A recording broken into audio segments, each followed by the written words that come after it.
Bonsoir, bienvenue à tous sur Évanence littéraire, une page sur Facebook depuis janvier 2017, mais également un site internet depuis fin février, début mars 2024. Je suis Évangéline Brunois, j'ai rédigé à peu près 1300 chroniques. Cela représente environ 700 auteurs, je ne sais pas combien de maisons d'édition. Mais je profite de l'occasion qui m'est donnée pour les remercier pour leur confiance renouvelée pendant toutes ces années.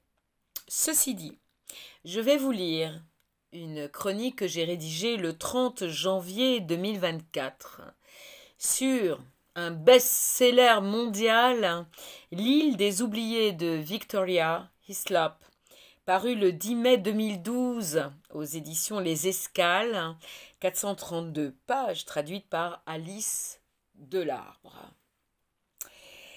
L'île de Spinalonga, au large de la côte nord de la Crète, accueillait la principale colonie grecque de lépreux entre 1903 et 1957. À partir de cette information précisée dès la première page tournée, Victoria Hislop imagine l'histoire d'une famille durement touchée par cette terrible maladie sur plusieurs générations. Ajoutant donc une dimension émotionnelle intense à ce récit, elle fait renaître sous nos yeux ce village, brisant certaines certitudes, rétablissant la vérité quant aux conditions de vie et l'organisation de la communauté de ces exilés de force, à une époque où on en savait assez peu sur la lèpre, ses différentes formes et son traitement. Les malades, leurs familles et les médecins qui les accompagnent tout au long de ce chemin de croix sont les véritables héros de ce roman bouleversant et d'une grande précision historique. Ainsi, tout débute par un événement banal, l'organisation par Alexis de ses vacances en Crète avec son fiancé Ed. La jeune femme connaît les origines de sa mère Sophia, restée très évasive quant à son passé et son parcours jusqu'à Londres. Il était une fois un couple, Eleni et Yorgis, habitant à Plaka, petit village de pêcheurs avec leurs deux jeunes filles, Anna et Maria. Eleni est une jeune institutrice très appréciée de tous. Elle adore son métier, sa vie, les siens. Mais la fatalité s'en mêle. Elle comprend vite à la vue des taches sur son corps qu'elle est atteinte par la lèpre. Un de ses élèves, Dimitri, est également malade. Peut-être lui a-t-il transmis ce mal terrible. Rien n'est moins sûr.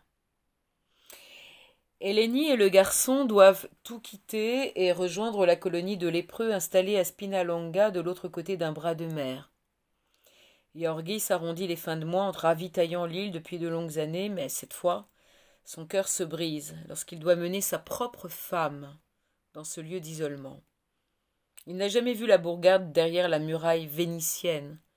Un tunnel y mène, comme une voie d'accès, à l'enfer. Anna et Maria sont restées à la maison. Elles sont durement touchées, mais réagissent différemment à cette catastrophe. Anna est vindicative et dure, sa sœur, plus timide et réfléchie. La vie de tous est irrémédiablement changée par ce départ d'Hélène, par cette maladie. Malheureusement, les difficultés se multiplient au fil des années. Le destin semble s'acharner impitoyablement. Ce roman se déroulant sur une très longue période, il nous est donné de traverser les grands événements de l'histoire et de découvrir également un aspect de l'évolution de la médecine quant au traitement de la lèpre. C'est aussi un grand roman d'amour. Ce livre est à lire absolument. Je vous laisse découvrir la 4e de couverture ainsi que la biographie de l'autrice sur le site de la maison d'édition Les Escales ou sur le site Évanence littéraire. Merci infiniment. À très bientôt. Au revoir.